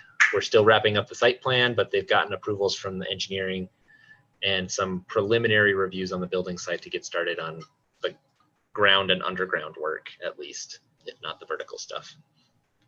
There's a lot of dirt being moved out there right now. And then RSL will probably start, not RSL, sorry, the soccer facility will probably start as soon as possible, depending on weather. And then there's a new trail connection going up to the track station at Gardner Village, if you're interested, from the Jordan River Parkway Trail. So you can get to the track station from the bridge that hopefully will be replaced in the near future because it's in poor condition. But yeah, there we go. Have you heard anything from UDOT on the intersection at the new Hillcrest entrance? No. We had 2 traffic studies done when Hillcrest came in and then when that apartment project came in, and there weren't any plans to redesign it. They were gonna open it up, turn the right lane into a straight right on the South Union side, and then everything else would largely stay as is, as I recall. Are you seeing some issues up there that you want us to look at? Just, yeah, in the morning I've reached out to council members and It's complicated. Yeah, that intersection is really challenging because we just don't have room to do anything with it. the problem is it's only going to get worse. Yeah. And it's a mess. I highly recommend to drive up there when school starts. I have no plans to do that. It's borderline dangerous. So feel free to reach out to Keith as well. Keith can keep an eye on it because the South Union side is ours, and then 9th is obviously UDOT's, and then the school district. So it is, even if we had room to deal with it, it is still going to be a mess no matter what, just because of ownership. I think if South Union, if we could just get the light to stay both the left turn and the right turn and straight green for longer at the same time, that would help. Yeah, that would be something to talk to Keith about. It is, since it's at a UDOT intersection, they'll probably maintain priority on the 9th side. So we might not have room, but if we do, Keith would be the one to do it. All right, I'm done. I've rambled enough. You're not All done. right. I want to know what's going on with 10th East. Can't we just burn those houses down now? 10th East. Which one? Oh, 7700 South or so. Hold on. Or where the guy's now living out in his trailer. I do think the ordinance officer has made some headway up there. Did he bring a blowtorch? That's the only headway he's going to make. I haven't heard, but I'll check. Candace, stop it. Oh, it's horrible. I do have one quick question for you, Alex, on accessory dwellings and or garages. Yep. Do we allow 2-story? I just learned that Murray is in the works. We do not currently. You didn't hear anything like that in Murray. Yes, it's in the No, works. you did. No, you heard nothing. It's in the works. Probably Probably told you that. Something, but A bird. I don't know. It was Mark that came in. Oh, okay. Cool.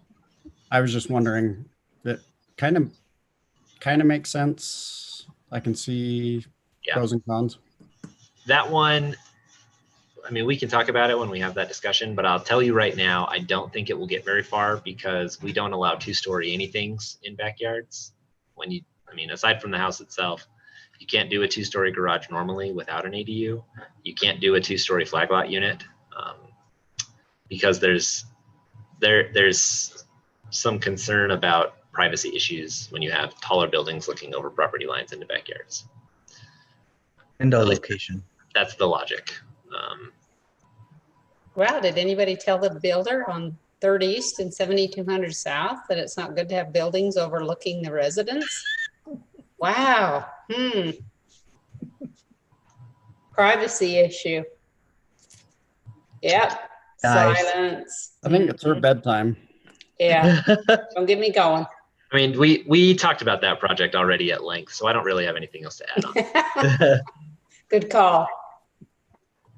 All right. Well, I think we'll end it on that. Thanks. Chairman Smallwood, Yeah, can I jump in real fast? please do so. So as Alex mentioned, we are going to be doing some training at our next meeting. I know all of you have done different types of training in the past. Each of you have come from different backgrounds, different expertises. Is there anything that you guys would like us to cover up front that you guys would find most helpful?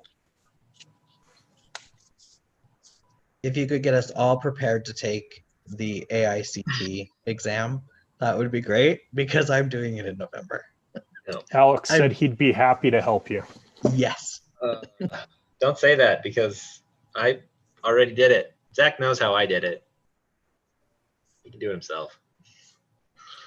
I actually would like training or advice on public opinion versus zoning options. I don't know how to word this. So do you mean kind of who wins, the public opinion or the zoning? Okay. Yeah, If we have can the definitely choice- talk. If we have the choice to give it to them, do we listen to Public the clamor, public? I guess. Yeah. The last we- meeting is what I'm referring to, in case. Yeah, we can definitely talk about under what circumstances that can be taken into consideration and then under what circumstances we need to be careful how that influences. Is there anything else people would like to hear about?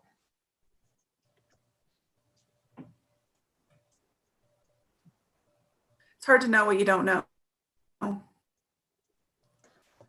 guess that's so. Well, we'll start out, I think we'll start out then addressing Commissioner Snow's issue and then kind of work through a structure from there. As we go through things, though, if this starts touching anything that you're feeling like, I would really like to know more about this, please just let me and Alex know and we can spend some more time exploring those.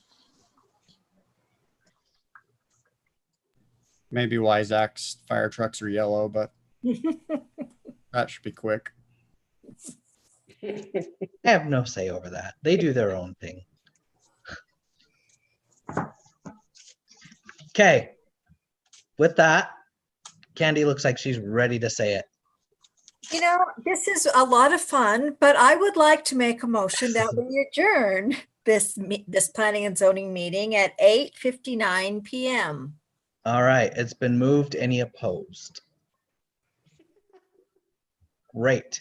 Then we are adjourned. Have a wonderful night, everyone.